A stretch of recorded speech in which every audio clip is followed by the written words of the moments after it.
اعوذ باللہ من الشیطان الرجیم،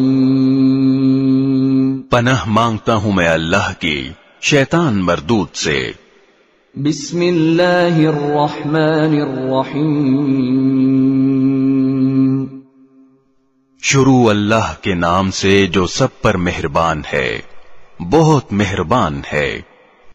والذین آمنوا وعملوا الصالحات سندخلهم جنات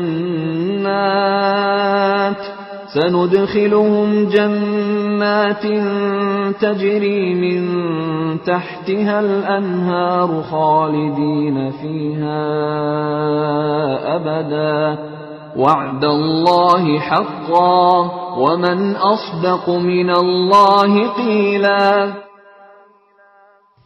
اور جو لوگ ایمان لائے ہیں اور انہوں نے نیک عمل کیے ہیں، ہم ان کو ایسے باغات میں داخل کریں گے جن کے نیچے نہریں بہتی ہوں گی، یہ ان میں ہمیشہ ہمیشہ رہیں گے۔ یہ اللہ کا سچا وعدہ ہے، اور اللہ سے زیادہ بات کا سچا کون ہو سکتا ہے؟ لیس بأمانیکم ولا امانی اہل الكتاب، من يعمل سوءا يجز به ولا يجد له من دون الله وليا ولا نصيرا۔ نہ تمہاری تمنائیں جنت میں جانے کے لیے کافی ہیں، نہ اہل کتاب کی آرزویں۔ جو بھی برا عمل کرے گا اس کی سزا پائے گا، اور اللہ کے سوا اسے اپنا کوئی یارو مددگار نہیں ملے گا۔ وَمَن يَعْمَلْ مِنَ الصَّالِحَاتِ مِن ذَكَرٍ أَوْ أُنثَىٰ وَهُوَ مُؤْمِنٌ فَأُولَٰئِكَ يَدْخُلُونَ الْجَنَّةَ وَلَا يُظْلَمُونَ نَقِيرًا۔ اور جو شخص نیک کام کرے گا، چاہے وہ مرد ہو یا عورت، بشرطے کہ مومن ہو، تو ایسے لوگ جنت میں داخل ہوں گے، اور کھجور کی گٹھلی کے شگاف برابر بھی ان پر ظلم نہیں ہوگا۔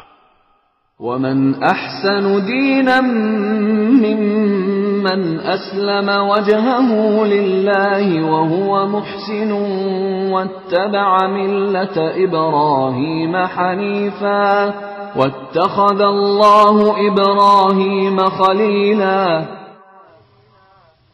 اور اس سے بہتر کس کا دین ہوگا جس نے اپنے چہرے سمیت سارے وجود کو اللہ کے آگے جھکا دیا ہو، جبکہ وہ نیکی کا خوگر بھی ہو، اور جس نے سیدھے سچے ابراہیم کے دین کی پیروی کی ہو۔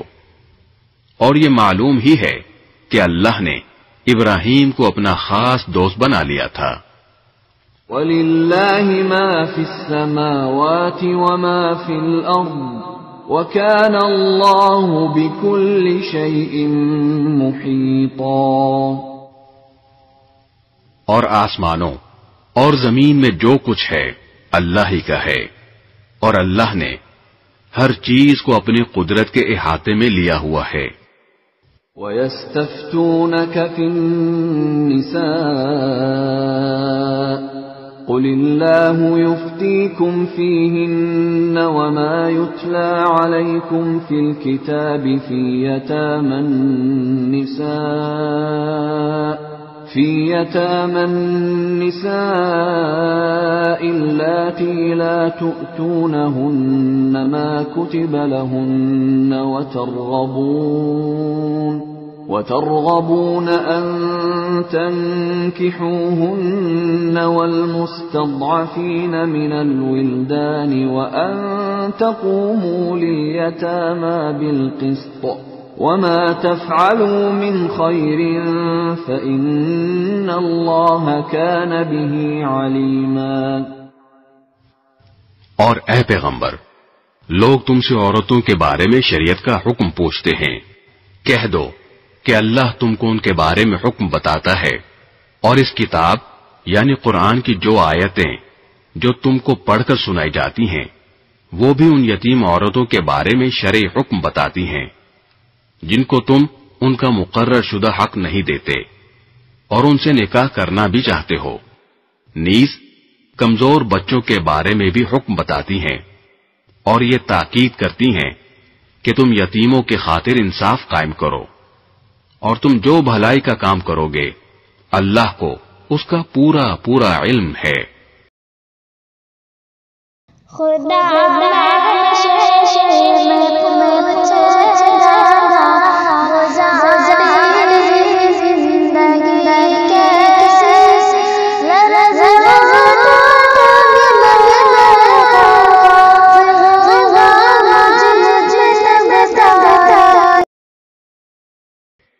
وَإِنِ امْرَأَةٌ خَافَتْ مِنْ بَعْلِهَا نُشُوزًا أَوْ إِعْرَاضًا فَلَا جُنَاحَ